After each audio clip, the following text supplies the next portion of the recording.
Hi everyone, it's Gloria in the garden, and today I wanted to talk to you a little bit about trimming roses. So I think the first thing I want to say is don't get hung up on trimming roses. Roses are a really forgiving plant. Now I mostly have climbing roses in this garden. I only have one tea rose that I bought this year. I might be buying more next year because I just think they're really beautiful too.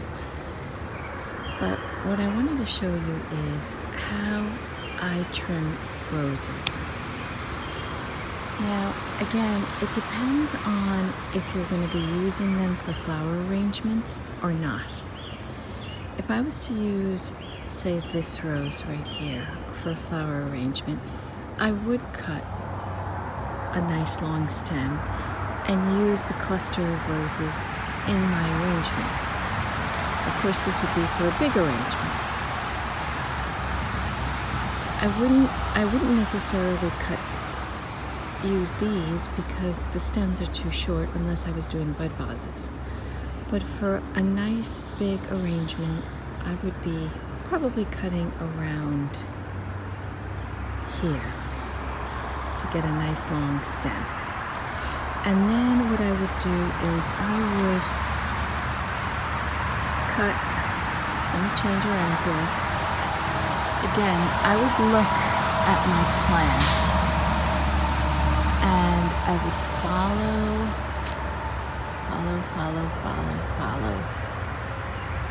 And I would probably see how it's coming out of right over here, out of this main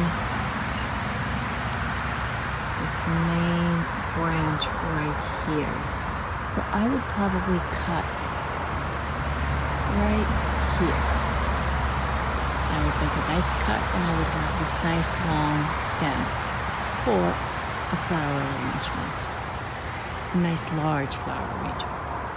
However, I haven't been working, there hasn't been any work for me, so I've been really just allowing the flowers to grow in the garden. Now, what I've been doing is to prolong the life of the flowers looking good in the garden. I've been cutting and deadheading. As the flower blooms and it withers away, then I would cut right there, okay? And then now these two buds would bloom and I would continue the show. Now, let me show you an example of what happens when all of them are spent and I've cut all of the flowers, which is beginning to happen now because the season is progressing. Let me take you over here. So, throughout the garden, I've been deadheading, which is removing one by one the flowers that are spent on roses. Okay? Now, don't worry, I'm not just chopping them all down nilly-willy with these beautiful buds, but what has happened here is I've let the whole crown flower. Throughout the garden, to extend the life of the bush and so that the garden looks colorful, I remove each flower as it gets spent. But now I'm faced with the issue of, now that everything is bloomed, now what do I do? So here's where people might run into a little problem. At this point, what I do is I want to follow the stem and trim as close to the main stem as possible. Ideally, when you first get your rose bush, you don't cut the main stem like I did here, because what happens is then it just creates a rose bush that doesn't look great. Okay? But now I've learned, and now I see that you have to follow your main stem and see where it leads you. You're going to get these lateral shoots, and that's where your buds are going to come from. Your flower buds are going to come from.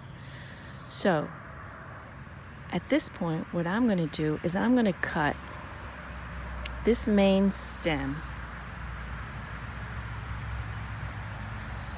about one nodule, 2, 3. I'm going to cut it right here. Okay? So now I'm left with another location that another stem can grow from. Okay? So again, on this one, I'm going to cut it right over here. Okay? Again, I'm cutting these because all the flowers have bloomed. Okay? And now it's time to just make the rose look tidy. Now if you notice, I have another bud over here. I'll let that grow. And I have another bud over here up top, and I'm going to let that grow. Once that flowers, I will cut it right here. Okay? So that gives you an idea of how to keep the rose looking tidy. Again, if you could see, I should not have cut this rose right there because it just stunted it. But now everything's coming out of it, which might work. All right? I hope that helps. See you in the next video.